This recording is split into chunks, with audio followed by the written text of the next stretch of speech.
Welcome back, traveler. The fire is warm, and every fire has its story, so cozy up and prepare yourself for tonight's tale. For tonight's story is not written in the pages of history, but whispered between smoke and memory.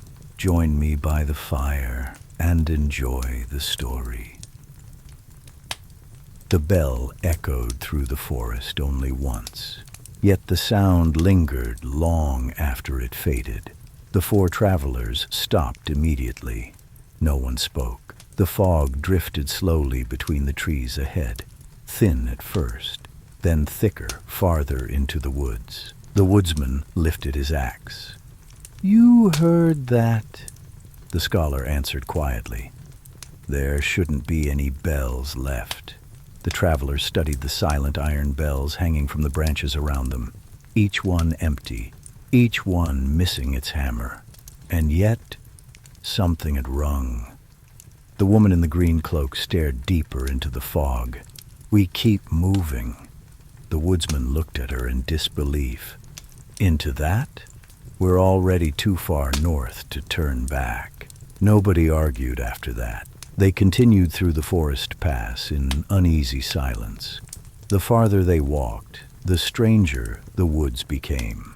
The trees leaned inward over the path like dark cathedral pillars. Roots twisted across the earth like old bones. And occasionally, through gaps in the fog, the traveler thought he saw movement deeper among the trunks. Not animals. Too tall. Too still. Watching. Several times he turned quickly toward the shapes, but each time nothing remained there. Only mist, only silence. Then the scholar stopped suddenly. Ahead of them stood an enormous stone archway, half swallowed by vines and moss. Ancient carvings covered the stone. The traveler brushed dirt away with one gloved hand. Bells, hundreds of them, carved into the rock. Small bells, large bells, tower bells, and beneath them, figures kneeling with heads bowed. The scholar stepped closer with pale eyes. This was once monastery land. The traveler looked toward him. "How old?" "Older than the kingdom south of here." The woodsman muttered quietly, "I don't like this place." Neither did the traveler. The air itself felt wrong. Heavy, as though the forest were listening. The woman touched one of the carvings carefully. "Gray Hollow is beyond this arch." The traveler noticed fresh scratches across the stone beneath her hand. Long marks, almost claw-like. The woodsman saw them too. Without speaking, he urged everyone onward. They passed beneath the archway, and immediately, the wind vanished completely. No branches moved, no leaves rustled, nothing. The silence became absolute. The traveler had never heard anything like it before. It felt unnatural, like stepping underwater. Even their breathing sounded distant. The scholar whispered, "The valley." The fog slowly thinned ahead of them, and finally, Gray Hollow appeared. The village sat quietly between dark hills beneath a blanket of pale mist. Small cottages lined narrow, muddy roads. Smoke drifted weakly from chimneys. Dead crops stretched across frozen fields beyond the homes. And above it all stood the bell tower. Tall, blackened by age, silent against the gray sky. No bells rang, no voices carried through the streets. Even from this distance, the village felt abandoned. The traveler frowned. "How many people live here?" The woodsman answered softly. "Less every month." As they approached the first cottages, villagers slowly emerged from doorways and windows. Nobody smiled. Nobody waved. They only watched. Thin faces, tired eyes, fear hidden behind silence. The traveler noticed something immediately. No children. Not one. The woman approached an elderly farmer standing beside a broken fence. "We returned," The old man nodded once. Then his eyes moved toward the traveler. "Another outsider," the woman spoke quietly. "He volunteered." The farmer looked toward the silent tower looming above the village. "No one volunteers for Gray Hollow." The traveler said nothing. The village sat quietly between dark hills, beneath a blanket of pale mist. Small cottages lined narrow, muddy roads. Smoke drifted weakly from chimneys. Dead crops stretched across frozen fields beyond the homes. And above it all stood the bell tower, tall, blackened by age, silent against the gray sky. No bells rang, no voices carried through the streets. Even from this distance, the village felt abandoned. The traveler frowned. "How many people live here?" The woodsman answered softly. "Less every month."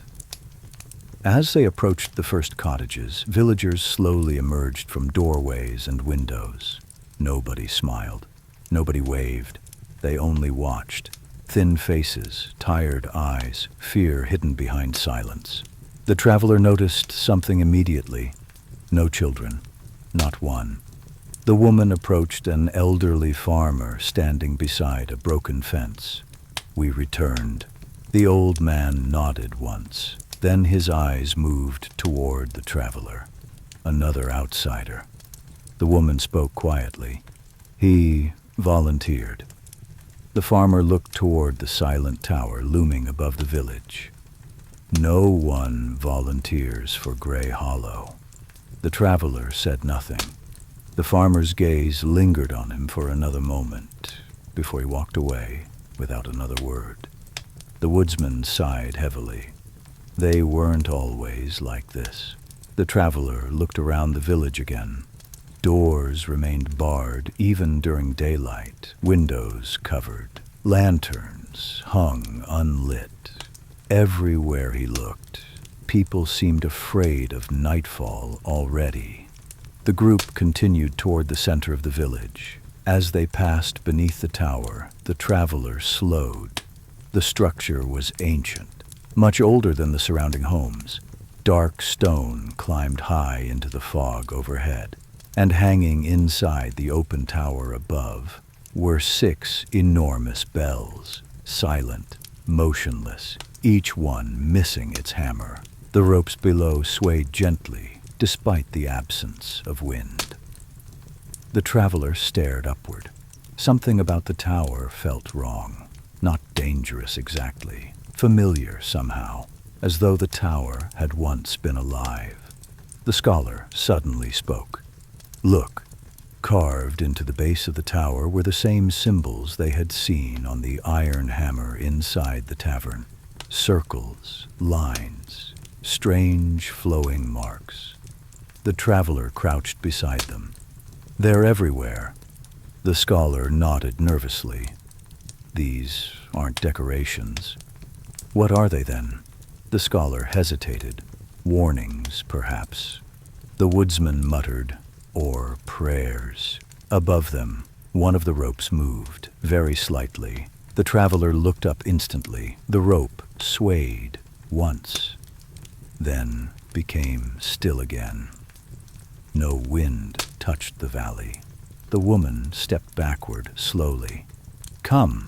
Her voice sounded tense now. "We should meet the village elder before dark." The traveler kept staring upward toward the bells. For a brief moment, he thought he saw someone standing near the top of the tower, a shape behind the bells, tall, motionless, watching them. Then fog drifted through the opening, and the figure vanished. The village elder lived beside the chapel near the eastern fields. Her home smelled faintly of herbs and candle smoke. The old woman introduced herself as Miriam. Unlike the others, she did not seem surprised by the traveler's presence, only tired, very tired. She poured hot tea into small cups with trembling hands. "You arrived sooner than expected." The woman in green sat near the fire.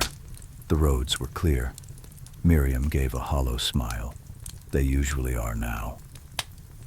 The traveler noticed heavy chains wrapped around the chapel doors nearby. Iron chains, dozens of them. He nodded toward them. Why chain the chapel? Miriam's expression darkened immediately. The scholar looked uncomfortable. Finally, the elder answered quietly, "Because the bells inside still ring." Silence filled the room.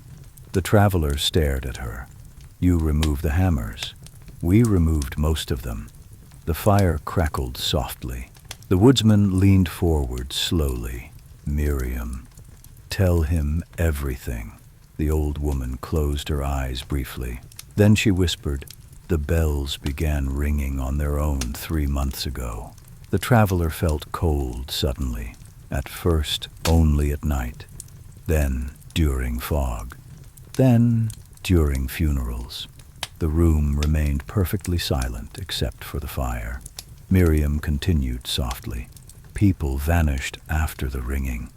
The traveler remembered the figure outside the tavern. The rope. The silence. Miriam's voice trembled now.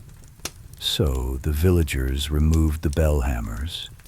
We thought the sound was calling something into the valley." The traveler looked toward the shuttered windows. "And was it?" The old woman slowly shook her head. Terror filled her tired eyes. "No." The candlelight flickered gently across her face. Then she whispered the words almost too softly to hear. "I think the bells were warning us."